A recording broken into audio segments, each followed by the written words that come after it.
Hello and welcome to Movies, Films, and Flicks. I am Mark Hoffmeyer, and joining me is a man who will never climb through your skylight if he's going to rob your house.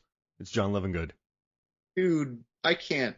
Look, I could have ninja-like reflexes. My knee would shatter if I dropped those like 8 or 10 feet on 285 pounds. It's not happening. It's not. I mean, I you're a might be a plus spry size man. ninja, but I can't do that. Like, to get on the roof, to lift it. Like, you and I aren't quiet. We're not lithe. We're not spry. You know, we're not svelte. We're not jaguars. It's like we're like warthogs on your roof. I'd like to think I'm more graceful than a warthog, but if it's a little wet up there, it might look bad. Okay, so let's see. What are big graceful animals? We're like a couple of caribou. They're I'm like nice. a hippo in the water. There it is. We're like hippos in the water on your roof. John, yuppie horror, yuppie thrillers. We're doing it. And you know what? Every 25th episode we talk a Kurt Russell movie.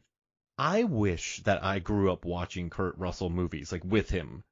Because if you look at his filmography, this is a new type of, so we've already talked about, we saw him with the slick back hair. He was slick in Tequila Sunrise. And in Breakdown, he was kind of the same character, like a yuppie in a bad situation. But I think this is probably the first time where this is coming off Backdraft.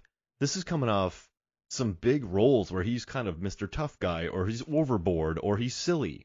And then this one, it's helpless yuppie. But it makes sense because he's up against Ray Liotta, and everyone's a helpless yuppie against Ray Liotta. And on the coattails of Goodfellas. Yeah, just Madeleine Stowe was blown up too from Last of the Mohicans. Like, this cast was, coming off Backdraft, coming off Goodfellas, coming off Last of the Mohicans. This was like a white hot cast. This movie made good money in '92. And I don't think it was this movie ever on your radar? This was the first time I ever watched it for this show. So, like growing up in a household with a single mom, like HBO Friday night stuff, you just watch whatever mom has on, but you're happy to be watching a movie, Mm-hmm. So I saw this, probably in the typical one calendar year after it came out form on HBO on a Friday night. So I knew this movie when I was younger. I actually hadn't seen it probably since, high school or middle school when I saw it with my mom, though, until rewatching it for this. And I got to tell you, well, I realized that like my teen memory of this was far from crisp. I was sitting down to watch this, and I'm thinking, like, kind of like the reality sets in of how distant I am from this movie. And I was thinking, oh no, I forgot. Like, is this like really skeezy? And it's actually not. Mm-mm. Like, it's like I was worried this was going to be like kind of like almost like a relationship sabotaging version of Sliver, like a a Sharon Stone movie or something. And I watched it and I'm like, oh God, this was good. Like this was like really well made. Yeah, the 80s. It's a good movie. It's a way better movie than I remember. No, it's a classy yuppie thriller. So there's trashy 90s thrillers, and then there's classy thrillers from the 90s. And this goes in the classy one. And it is but you have Madeleine Stowe, Kurt Russell, Ray Liotta, the guy who got Jodie Foster an Oscar nomination for The Accused. They're all white hot. It's a good script.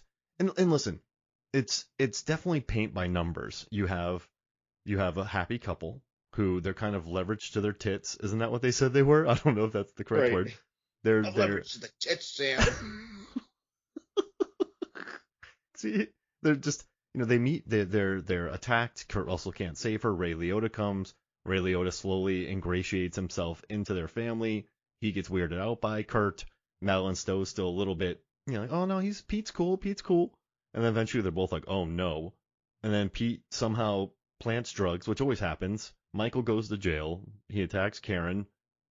Kurt makes it back in time. They kill Ray Liotta. Like it's almost every single thriller ever, but it's classy. And watching Kurt Russell be the yuppie. And also, I started thinking about this. I looked through this giant yuppie thriller list. And, a lot of people say it started with Fatal Attraction. A lot of people say it started with After Hours. But the great thing about yuppies is, if you have, I'm not going to generalize. Let's speak of people in the movies. When you think of a yuppie who lives in the suburbs, they probably can't protect themselves. They probably don't have a gun. They probably don't have a dog. They probably don't know Krav Maga.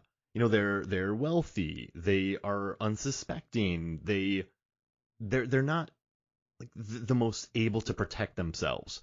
I mean, if this was a movie, say, where Ray Liotta's a cop and he goes into a family in, I don't know, what's a tough movie? Like what's the Fast and Furious family? Like he's not gonna do anything to them.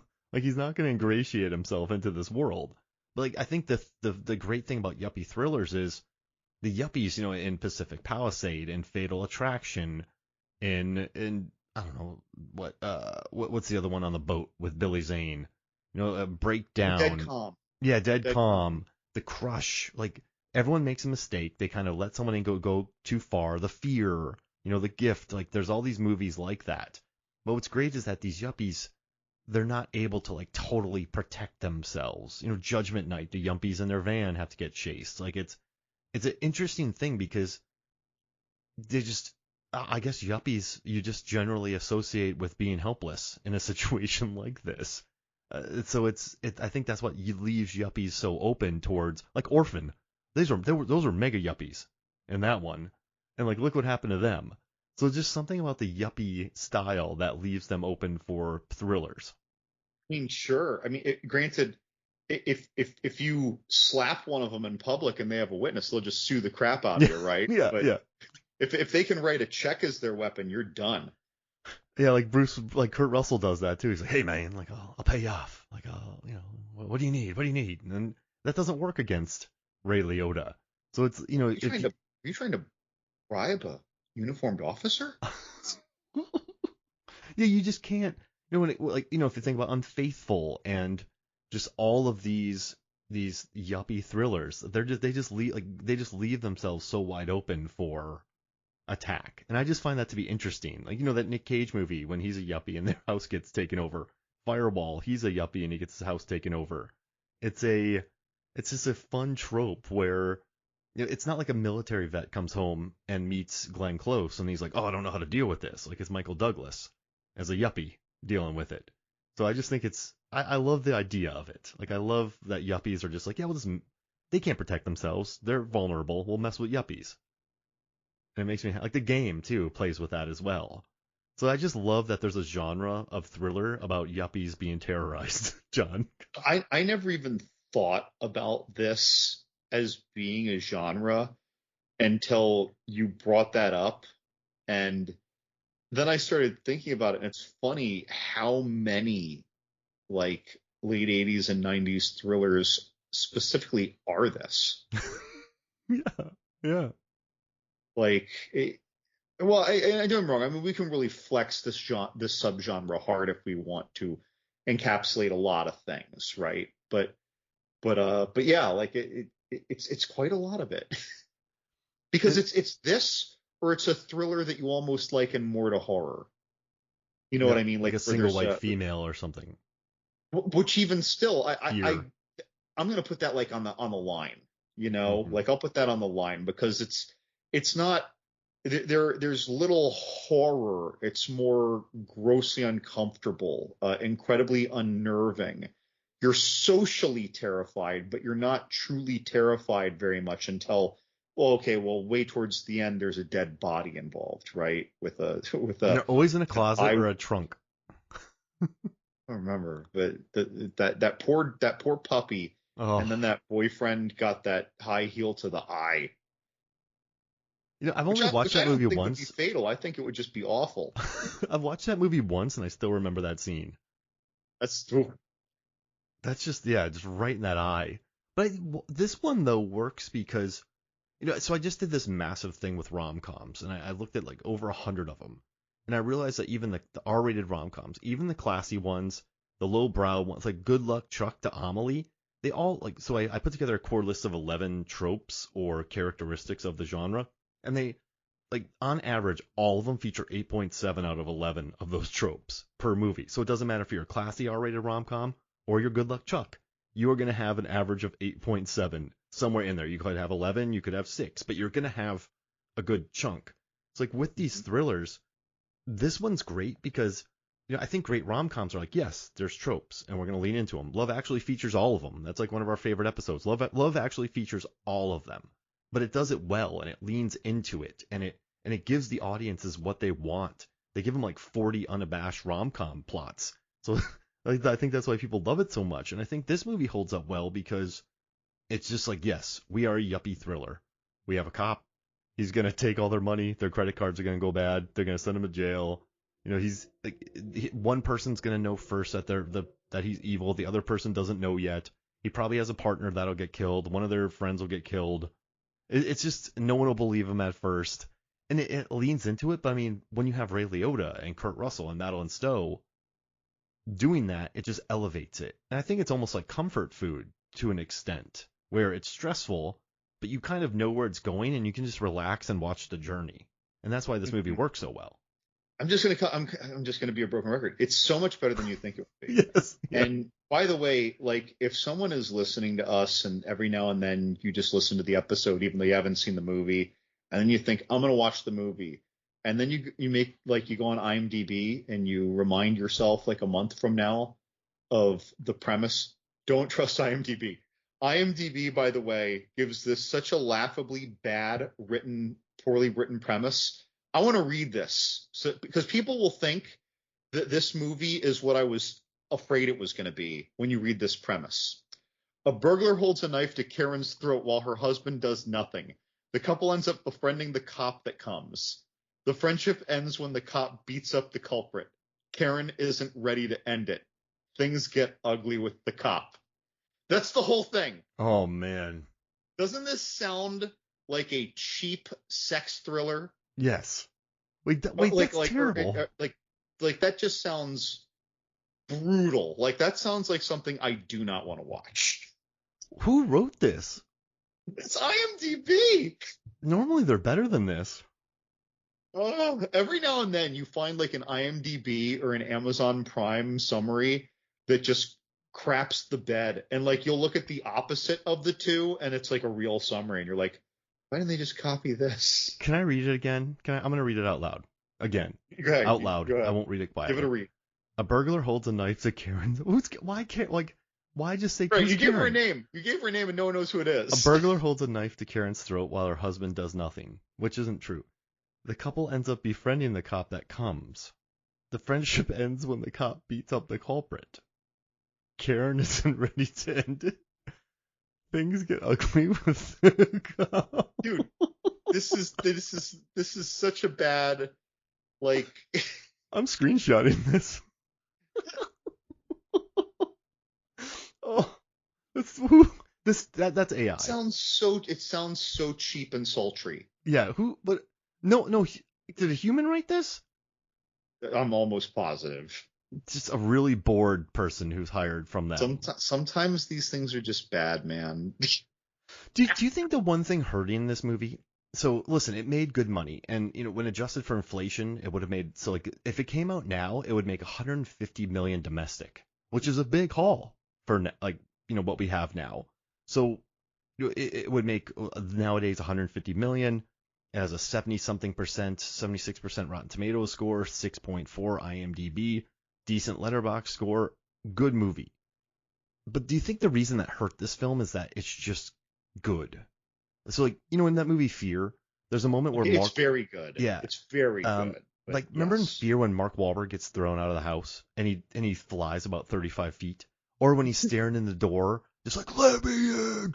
Like, there's these thrillers that in the 90s, like these trashy thrillers or these yuppie thrillers that really like pushed it up a notch. Like, they weren't, I wouldn't say that they were like great or good or even as good as this movie, but I think some of them had more like personality or like cheesy moments or like Primal Fear or Single White Female or like just some of these movies had a little bit more to kind of remember and that made for better trailer moments or connected with the Fear when that came out. The teen crowd was like, holy crap, like Mark Wahlberg, Reese Witherspoon. Like this one, Unlawful Entry, I had never watched it and I knew about it, but it's just such an all-around good movie that there's no true holy crap moment and there's no oh that sucked moment. It's just good all the way through. And what's kind of crazy is is this movie, it was very successful, but it's kind of interesting how it was successful because it like Ray Liotta is when you think about terrible white criminals, and like if you think about Glenn Close from Fatal Attraction, holy moly, like geez Louise, like she is trouble. When you think about Mark Wahlberg in Fear, he's murdering Reese Witherspoon's friends. They're killing dogs. They are horrifying human beings. This one, we don't even get Ray Liotta's backstory. Apparently, he got shot. Marriage doesn't really work for him. It seems this behavior seems new to his partner, and they've been together for a long time. It's like we don't even get a look into his house where it's like I don't know, an S&M dungeon, or it's just like a depraved place. We don't even get a look into him. So we don't have this bonkers gonzo guy who, yes, at the end he does attack and he tries to do horrible things to Madeleine Stowe, which pretty much happens in every single thriller where they come to the house to attack. He does say things that qualify the level of insane. Yeah, that's true. That doesn't really come until the third act, right? Yeah, like he seems together, this guy.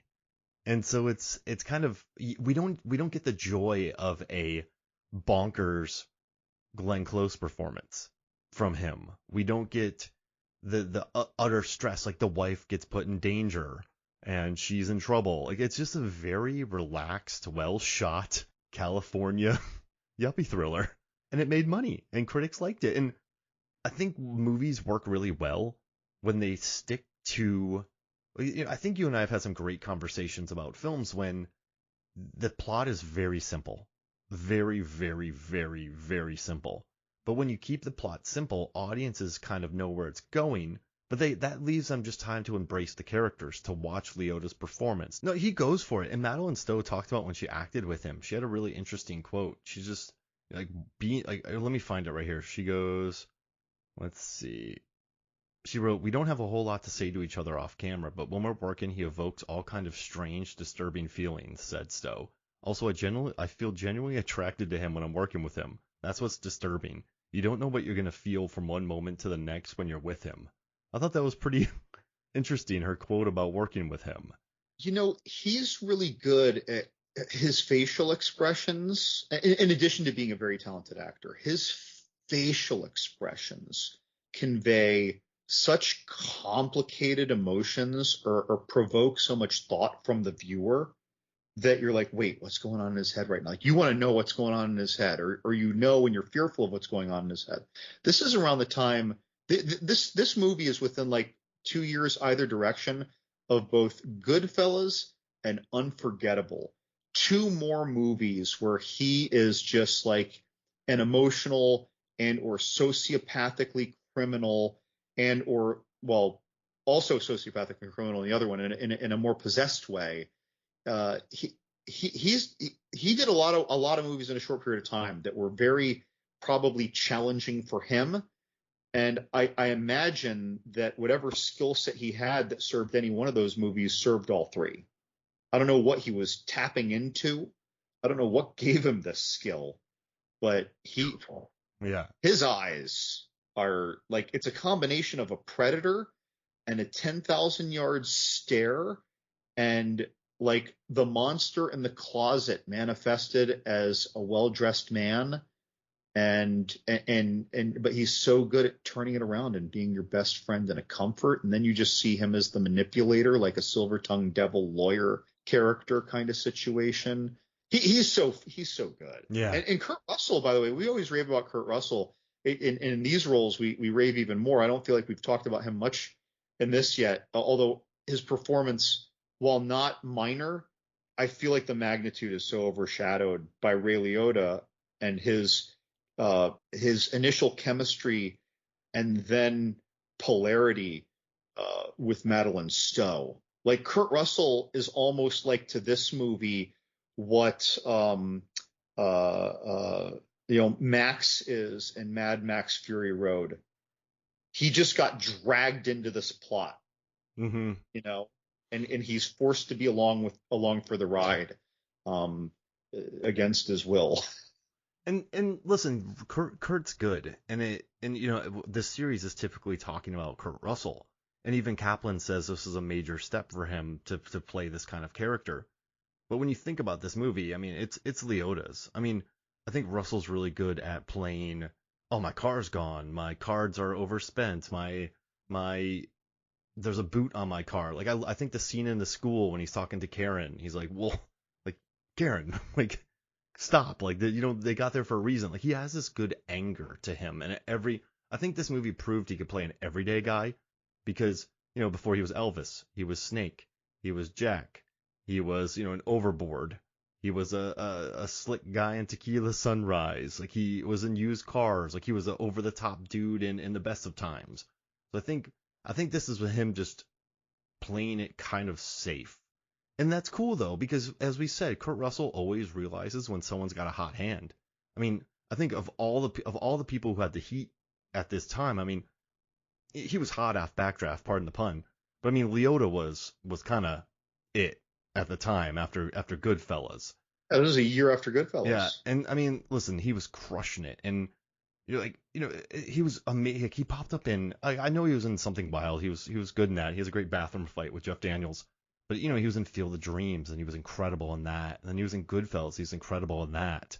So it was, but it was kind of interesting. After Unlawful Entry and No Escape, he tried to pull kind of a career change by doing Karina and Operation Dumbo Drop.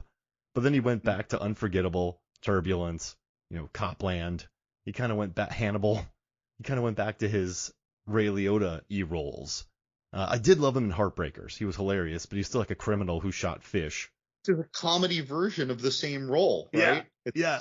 And like Narc, he's great. He's different in Narc, but he's still that cop that's kind of corrupt. So I think he kind of got stuck in that kind of role there for a while, and he tried to break out, but I think eventually he leaned into it. But this movie's, I mean, there's something about him where he can be like you said, a shark at one moment, but then he can kind of be kind, or in Goodfellas when he's laughing with everyone, when he's just happy. But then other times when he closes in and starts beating people up, you're like, man, this guy, I wouldn't fight him. Like, I'm scared of this guy. He's terrible.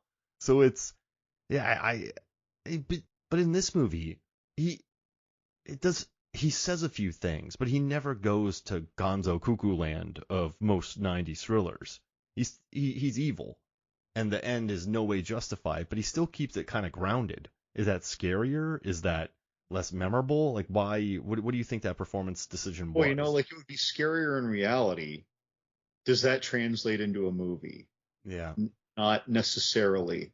So it's like the good filmmaker doing service to a character like that is maybe doing a disservice to the memorability of a film. Yeah. But to be fair, not every killer stabs someone 48 times with a pen while screaming. Sometimes they just shoot you once, and that isn't always so cinematic. Or oh wait, God forbid, the director has to make it cinematic when sometimes it's not. So I like the way this movie is. I think though that I like this movie more because I'm watching it at 43 years old, having seen however many thousands of movies that I've seen. I think that if I was 23, I'd just think, that was a cool flick. Because I haven't seen as much. I haven't seen as many movies, and I haven't seen as much of the world. So I don't have a good sense of the appreciation of subtlety, because subtle is lost on those who lack the experience to recognize it. Absolutely. Yeah, I mean, you're not going to get that at 14. The subtlety of a scene. Like, you're not going to watch those. You'll just kind of take it on very, that was good. What'd you think about this movie? Oh, yeah, I liked it. Like, what's funny about us? Like, you and I watched every type of film. So in '94, I'd watch Pulp Fiction, but I'd also watch Indian in the Cupboard. But yeah, I liked them both. Like, they were fine. They were good movies. It's an odd way that I rented them both at Blockbuster on the same day. Yeah, exactly. And then I rented Natural Born Killers. It was great.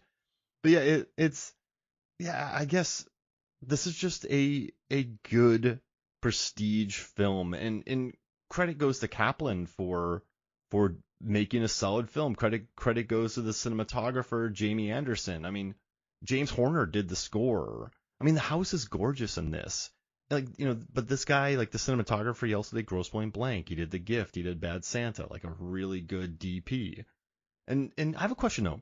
Do you think Ray Liotta would have continued with his plan if Kurt Russell attacked the guy?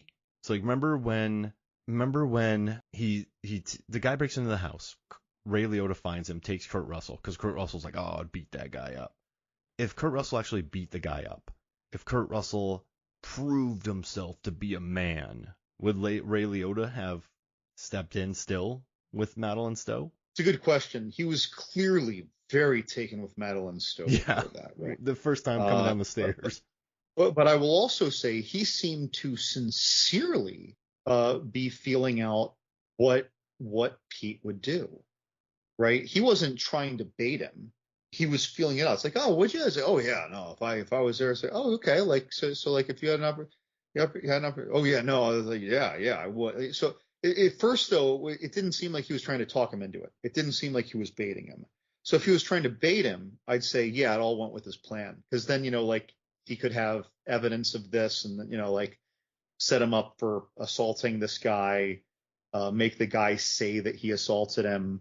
Yeah. Like it could have worked to his favor that way. But it did in fact seem like Ray Liotta, like Pete, wanted Michael, or was just inquiring, like, if you had the opportunity, what would you do? Because this is what I would do. And so like or maybe it didn't matter. I don't know. Maybe he was just, if he could use it, he would, and if not, he wouldn't. But that's an interesting question there. But I think he was so taken with Madeleine Stowe, with Karen, that either way he'd gravitate back to plan, even if he had a nice camaraderie moment, beat down evening with Michael. I still think he'd betray him.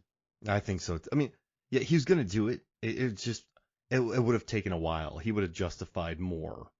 It might have just been a different flavor. It might have been that he gets closer by being friends with both of them, and then eventually sets him up to die in an accident. That's a good And point. then instead of making him a criminal, and now they don't have to act anymore, it's now he's out of the way and she needs comforting, but we both already loved each other in my head, and now we get to be together, right? Like it could have just taken a different turn. Yeah, that's the one question I had about this movie, because he's like, "Oh, you should have been a man." And then, but I like that club scene too, where they're both sort of pushing each other's buttons. Like Liotta knows what he's doing when he shows up, and he's like, "Oh, the exit. If you put onto the exit, you can do more stuff. And you put over here, you can do that." And then Kurt's kind of passive aggressively going at him, and they have that back and forth.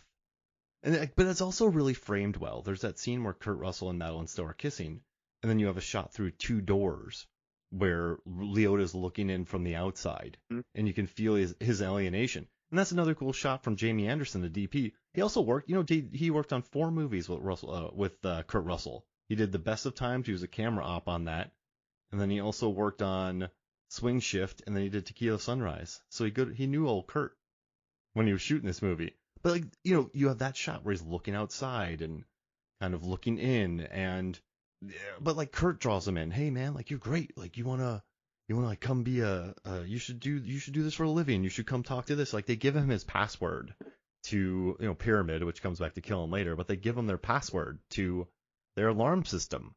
It's a really, is he that trustworthy in this movie, or just is that a plot contrivance? Maybe in that moment. He's also a cop. But by the way, that actually reminds me.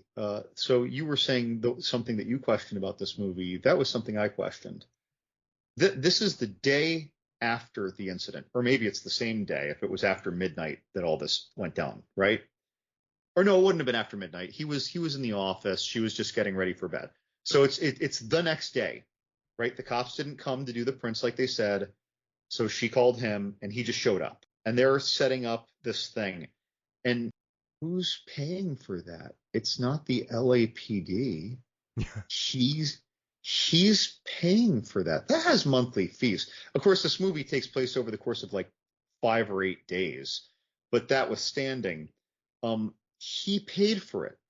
If I come home and I know that someone else paid for that, like on a cop's salary, like, he's not he's not like high up on the chain. He's like a 32, 33-year-old cop. And so like he paid for it. That's not going Yeah. to be weird to me that he did that. Like that was where my leap was. And she says like, he's like, you didn't have to do all this. And he says, oh, you said all those nice things about us. So, it's the least I could do. Are you kidding me? That's really expensive, setting that stuff up. Yeah. So like to me, that's actually where my disconnect from reality happens. It was right there. And even when I'm watching it, I'm like, what? Because if you told me that he convinced her to do it and he made a phone call so they rushed over and set it up for him as a favor, that changes the tone of it all. But because he did it, right? And if he did that favor, he could still be like, helping set up. Yeah, okay, you just need a seven-letter password. All that stuff could still happen because they can change the password as we've seen. So it's like that's the one kind of almost, I don't want to call it like a plot hole because the writer might have liked that because it shows how invested he was in this And how gullible they are. endeavor. But again, I think that even happy-go-lucky Yuppie is going to be like, this doesn't add up. Happy-go-lucky Yuppie? Happy-go-lucky Yuppie. Yeah. Oh man, they're super like, are you gonna stay for dinner? Are you gonna do this? Like, oh, please stay for dinner.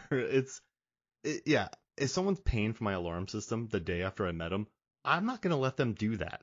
The thing, well, and I realize like it's a movie, right? Yeah. But the gullibility, But you need that. Gullibility works in moments. The fact is that eventually paperwork's getting signed. They're they're getting all this. They're signing some kind of a. Well, he's signing the service contract, I guess. But then I mean, you realize that it's like, oh, do I have to sign anything? No, I took care of it. Like, oh, that's weird. Like there's multiple opportunities. I feel like for this to for Gullible to get another chance in the reality of how that would go down. Yeah. But I mean, I guess it also pyramid. Then that opens up to the FU at the end. Like I guess for screenwriting, you want to tie things together. So a lot of Right. audiences at the end when he's like, oh, I got the password. People in the audience are going, oh, he changed it. Oh, he changed it. So I guess it's good writing in thriller world because, but also like there's so many alarm systems in early 1990s, 80s thrillers as well. I mean, Fear had the same bit as well where he learns the alarm system from someone doing it. But but I guess that's, once again, it's just a tight screenplay. You have, I'm going to buy a gun. Oh, they got a gun. And then there is what? I changed the password, and yeah, I do like his lawyer in this movie. His lawyer is pretty funny. Don't shoot, I'm a lawyer. Like that's kind of funny. Like the guy kind of rides or dies with him. But it also, Kurt Russell's really gentrifying the area. Remember all the crowd? They're like, oh, what about the riffraff outside? Like he's an early gentrifier of California. Well, I mean, maybe that's just the cheap way to get a big place that's super luxurious on the inside is you find it's like how startup breweries usually start in shady areas, but then all of a sudden all those breweries in Brooklyn are doing well, and then new restaurants are coming into Brooklyn, and now people can't afford to live in Brooklyn.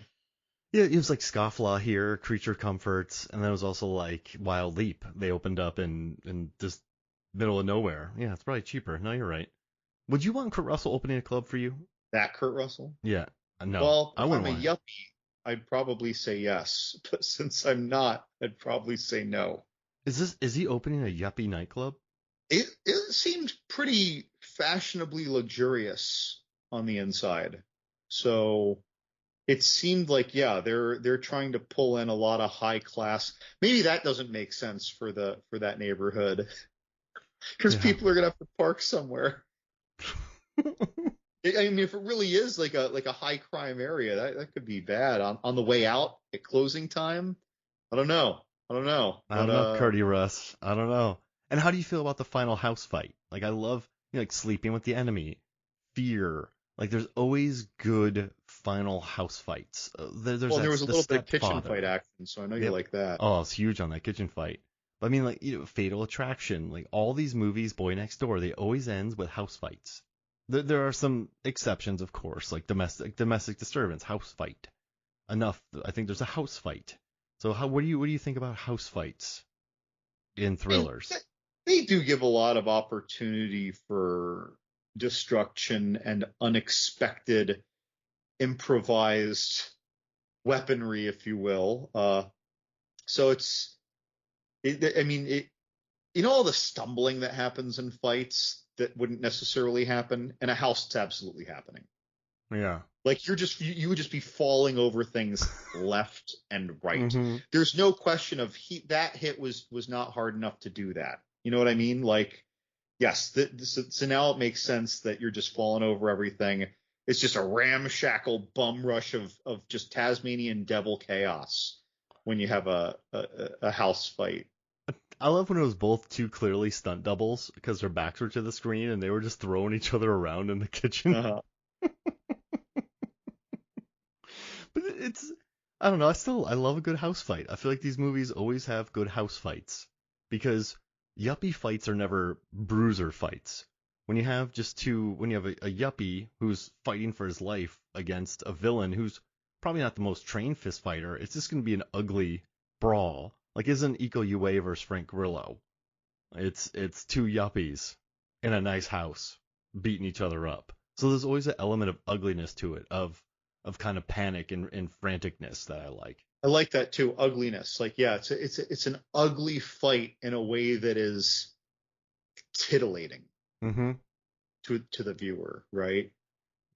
I love a good house fight. I love a good yuppie house fight. But I'm glad we watched this. It's weird.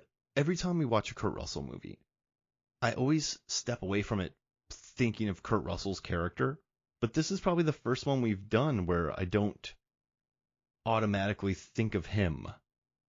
Do you feel that same way? I mean, I know in like James I think Spader, right, is really great in Stargate. He's kind of the main character, but for me, it's like Curdy Russ's movie because I just remember his right. scenes. So in this one, I don't know, it's not Curdy Russ's movie. I think of Kurt Russell third. Yeah, Madeleine Stowe, man, she's great. Like her deep voice and like Last of the Mohicans, like she had a great '90s run.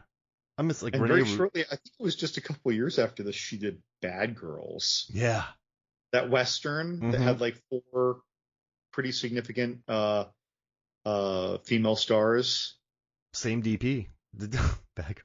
But like, I don't know. You watch Bone Tomahawk, you remember him. You watch Furious 7, even that's not his movie, but like Miracle, Dark Blue. Like even when he's part of an ensemble like 3,000 Miles to Graceland, you still think about Curdy Russ. Executive Decision, like Curdy Russ. You think about him in that. Tombstone, Curdy Russ. But it's still. I'm not saying that's a problem of the film.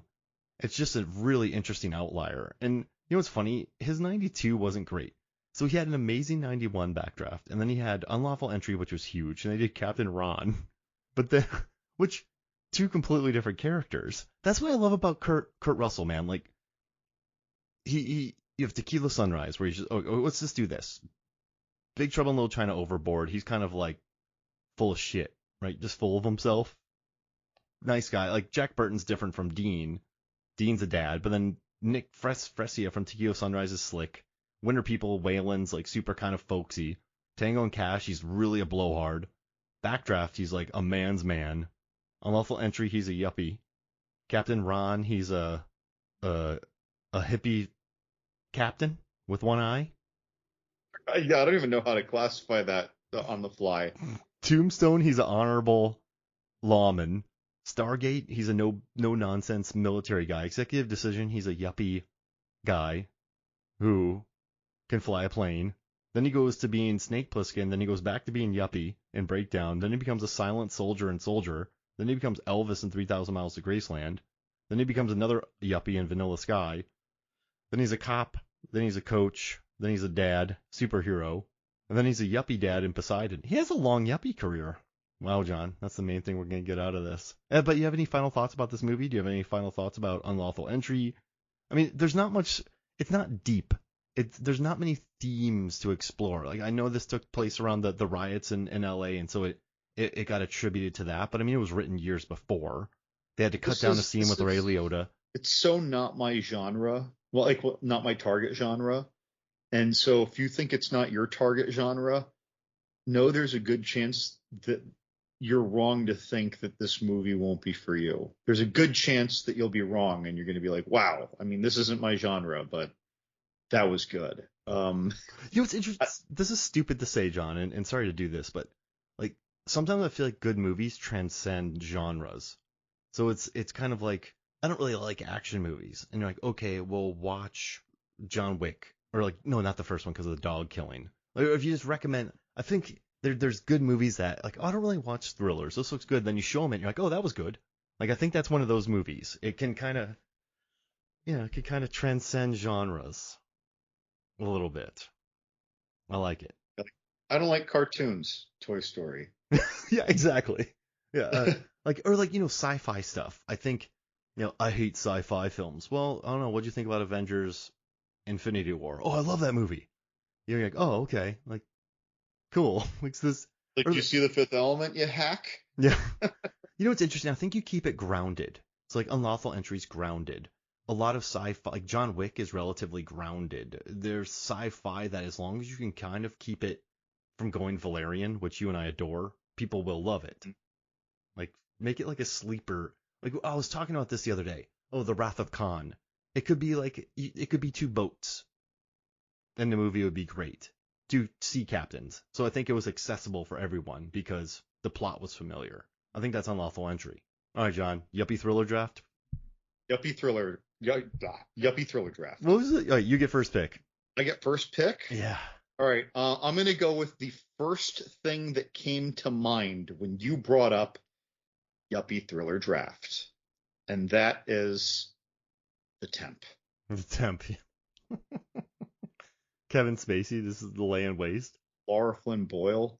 Yeah. Oh man. Okay.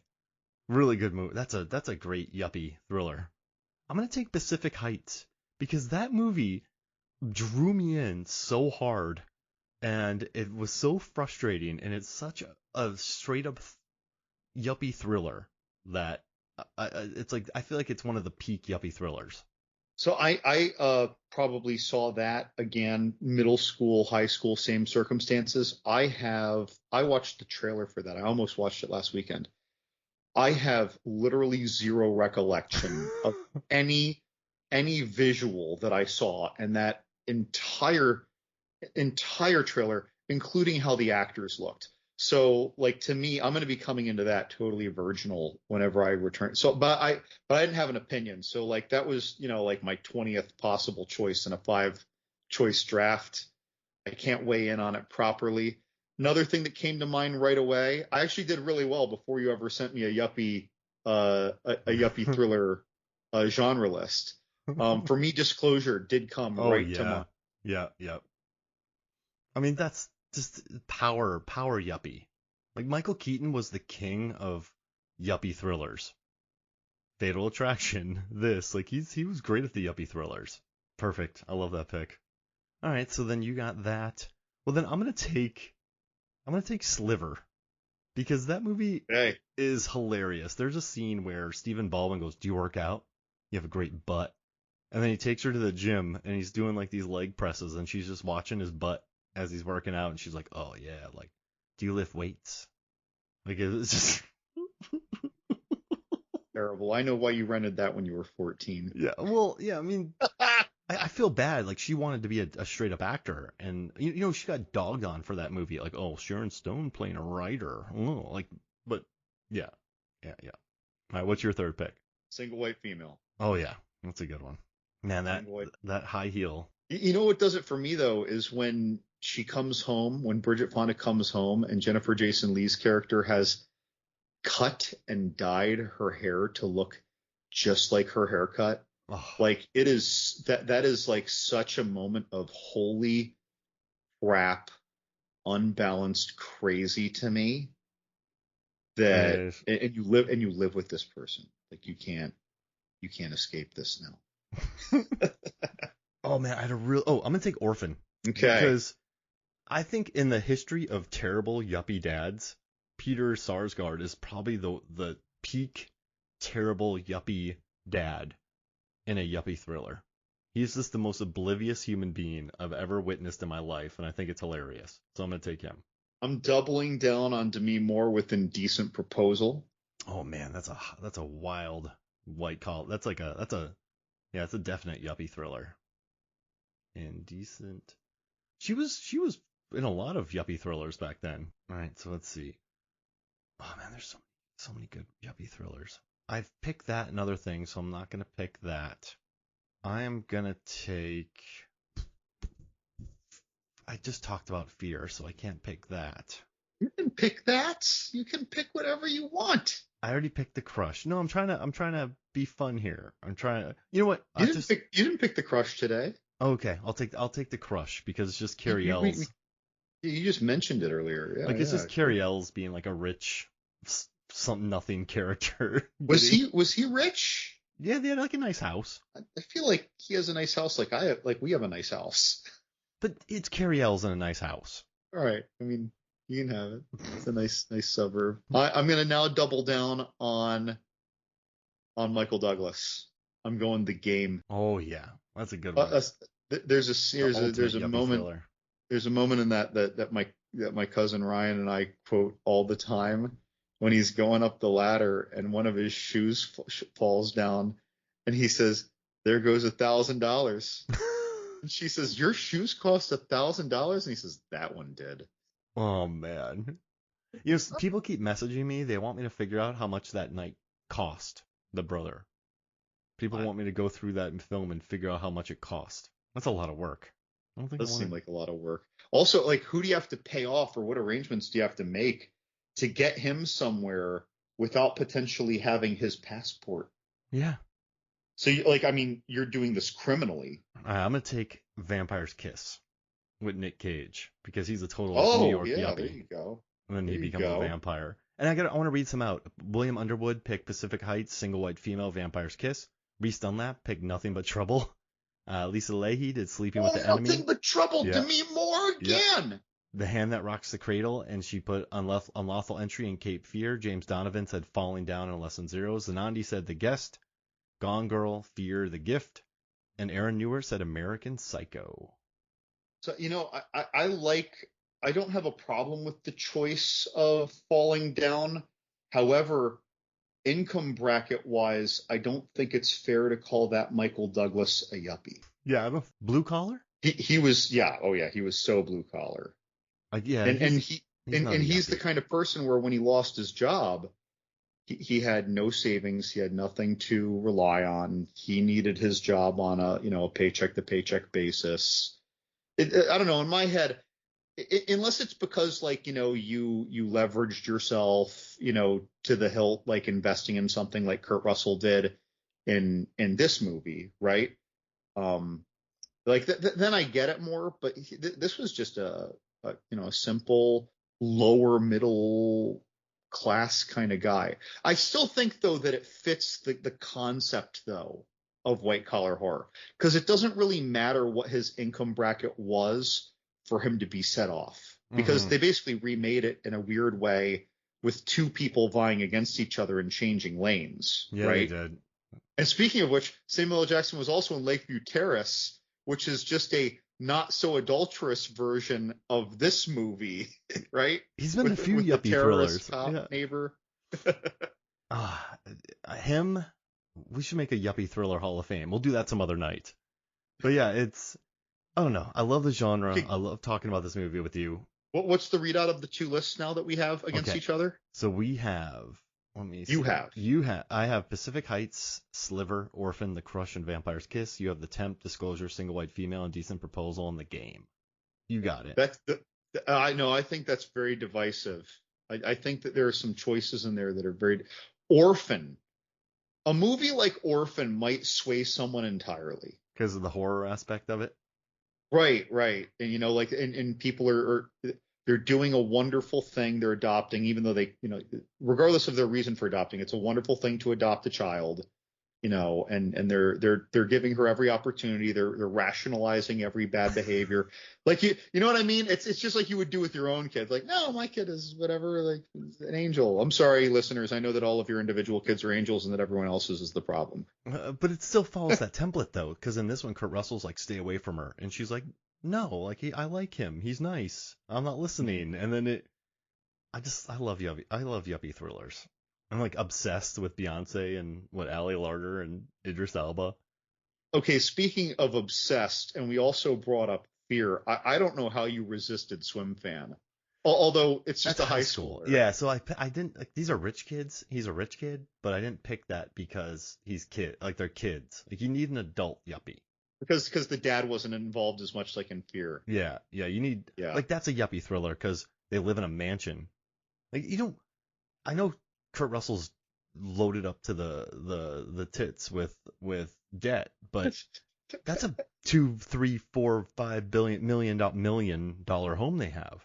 Today, for sure. That's like a huge swimming pool, huge lot, big house, expensive place.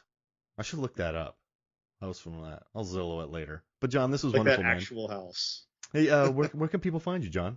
You know what? You type John's Horror Corner. You're going to find me on Twitter, Instagram, Pinterest, if anyone's on that anymore for anything other than recipes and crocheting. I'm trying to do Threads. I don't properly understand Threads. Young people, help me understand Threads, but not really. I'm too old to care. And I have a little tab on the Movies, Films, and Flicks website right next to the podcast tab where you can find this in the future. And our readership is up. And if there's any reviews you want to hear from us, let us know. And thank you for listening and thank you for reading. John, we're doing well. Actually, yeah. Web traffic is tremendously up. Yeah, to bigger and better things. Well, you know what? You and I just keep going. I don't think you and I have ever had grand schemes to take over the world. We just keep going and enjoy it. I mean, I don't think it's humble brag. I think it's the opposite. I think it's the humility that a lot of success. I'm not saying that this is purely the reason, because there are a lot of websites or blogs or whatever that have been around forever that don't get much attention still. But being around for a really long time gives you a deep bench. And even though we lose some readers over time, I think we get more than we lose every unit time. And I joined you in 2011. You were already doing this for at least a couple of years. Yeah. I mean, we are actually like, I'm on, this is my 14th year putting reviews on Movies, Films, and Flicks. Jeez Louise. And it realistically, it's like your 16th, I suppose. Yeah. And 9 years of podcasting. That's a long time for your brand to slowly ebb its way out into the into the metascape of the interwebs. I feel like we're around. I think John's Horror Corner is around. Like if you read horror reviews, you probably know of John's Horror Corner. That's right. I still come back to once when I was talking to someone in a call center in India making a complaint about a late Amazon Prime order. I told her my email and she says, "Oh, that's like a website that I go to." I'm like, "You go to a website called John's Horror Corner?" She says, "Yeah. It's like well, I mean, I don't even think that she knew offhand or remembered that it wasn't really its own website, that it was on Movies, Films, and Flicks, but she knew of my movie reviews." The customer service person in India. Get it. We have a decent amount of Indian traffic from India too, so we'll take it. But John, this was wonderful, man. Thank you for joining me on another Kurt Russell episode. We'll be back for a Dolph Lundgren episode soon. So yeah, thank you for joining me. So for me, Mark Hoffmeyer, for John Levingood, some Movies from the Flicks. We'll see you next week.